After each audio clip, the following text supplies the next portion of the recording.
Well, hello everybody. We're joined by George Bass, who's kindly agreed to take the ride on Rizzolat on Friday once again, having won on her at Kempton back in November. So, George, thank you very much both for taking the ride and joining us. Oh, it's a pleasure. I've been looking forward to getting on her now for the last few months. So, yeah, I was delighted to see she had her entry earlier on in the week. And, yeah, I'm really looking forward to riding her. Oh, great. Well, like I said, thanks again. Obviously, been a few months since we spoke. You kindly did a little video for us back in January about what you hoped for the year ahead. How's it panned out since we last spoke to you back then? Yeah, the winter's been great. I've run plenty of winners, lots of winners for different people. I'm now down to my £5 claim, so I've run 22 winners now. So, yeah, I grafted away throughout the winter, rode for lots of different people. I rode a winner for Richard Fahey. I rode a bit for O'Meara, Brian Ellison.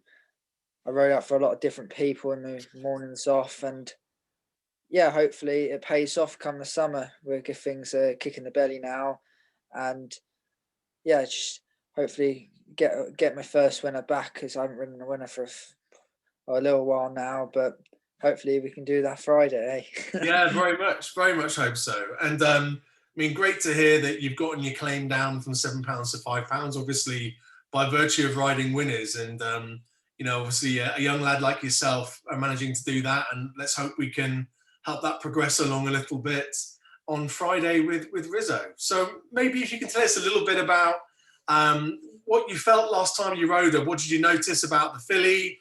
And what were you kind of trying to put into place with how you ride her on Friday? The last day I rode her at Kempton in November, she gave me a great feel. She was a very straightforward filly. She goes about her job in a nice manner. Uh, Going out the last day, I just thought I'd let her find her feet, and I didn't really want to take her off stride, and I just sat where she was comfortable and let her enjoy herself and travel away at her own speed. And she came home very strongly, and she was always doing her best work towards the line. So obviously the step up now to a mile will only benefit her. Um, she gave me the feel that she is a lot better than a mark. Obviously, she's gone up £6 now, and obviously she'd be £2 worse off because of my claim. But at the same time, she's obviously she had a mark of 76, and that was obviously for a reason. So I think she's going the right way. And sometimes with some of these fillies, they just need to get their head in front again. It's a case of getting them sweet and liking the game again. Obviously, earlier on in the year, just things weren't working out. So hopefully now she's got her head in front again. She can progress and carry on. Yeah, well, we very much hope so. And I know that Mark has been really impressed with how she's been training over the last couple of months, and the break seems to have freshened her up. So I'm probably of the opinion that 7 furlongs might be her optimum trip, but really good to hear that you were saying that she was running on at the end of her win over 7 furlongs at Kempton back in November. When you say she was running on, what was the feel that she was giving you that you're kind of transmitting to us? Obviously, she travelled very well throughout the race. Half a furlong and a half out, she was just taking a bit of time to wind into top gear. And once she hit top gear into the last half a furlong, obviously she skipped away and drew away at the end. And actually, she took quite a lot of pulling up, so it kind of suggested she had plenty more left in the tank. I must have galloped the whole way down the back straight. I could just about pull her up, to be honest. And obviously she was powering clear at the line. Nothing was making ground up on us. So I think on Friday a strongly run race where I can just get her switched off and let her travel away and find her feet, and she'll come home strongly. I almost say if there is plenty of pace on and they get racing early, we'd be picking up the pieces at Okay. the end. Okay. Well, fingers crossed. That's how it'll pan out. So we're drawn relatively wide, aren't we? If I remember rightly. So we haven't Yeah. got the best of draws on Friday. From your experience of Kempton, how does that mean that you'll need to adjust how you ride the race? Well, the mile start at Kempton's at the top end of the back straight, so you've got 3 furlongs to find out where you're going to be before the bend.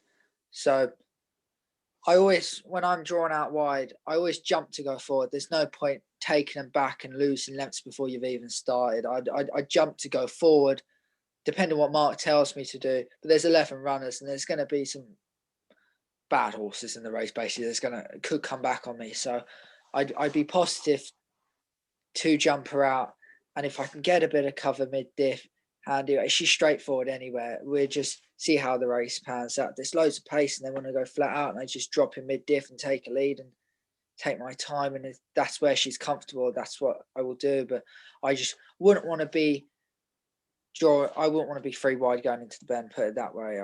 I'd rather sit a bit further back than I'd like to be and save a bit of ground going around the bend, because you got a 3 furlong run and then there's plenty of time in the home straight to get a run, you know. Sure. And I know, Kempton, obviously you have the cutaway, which gives you the advantage of being able to go in or go out once you've come around into the straight. So, well, we very much hope that that a similar result will come about to the last time that you rode her. Obviously, George, you're at the start of the turf season now. So if I can maybe ask you about what your hopes are for the turf season, who you think you'll be riding for, other than your boss, Mick Channon, of course. Yeah, as you said, obviously Mick will be giving me plenty of support throughout the summer. I ride a lot for people like Dennis Coakley. Hopefully, people like Richard Fahey, David O'Meara, some of them big trainers chuck me up on a Saturday in a nice handicap and just get the ball rolling, really. But I've ridden out for people like George Baker as well. John Quinn, he's got plenty of horses. He's keen to use me, so I'll be looking forward to getting on some of his in the summer. But yeah, it's just see how things unfold, really. But I just like to hit the ground running, hopefully, and just ride some winners earlier on in the season, and that'll kind of get me going for the rest of the summer. Sure. Well, look, I hope that Rizzo can help you with that on Friday. Really good luck in the race, and I hope that we can have a chat after and you can give us a bit of a debrief. Yeah, of course we can. No, that sounds perfect. Brilliant. Thanks very much, George. Good luck. Cheers, mate. Thank you. Bye.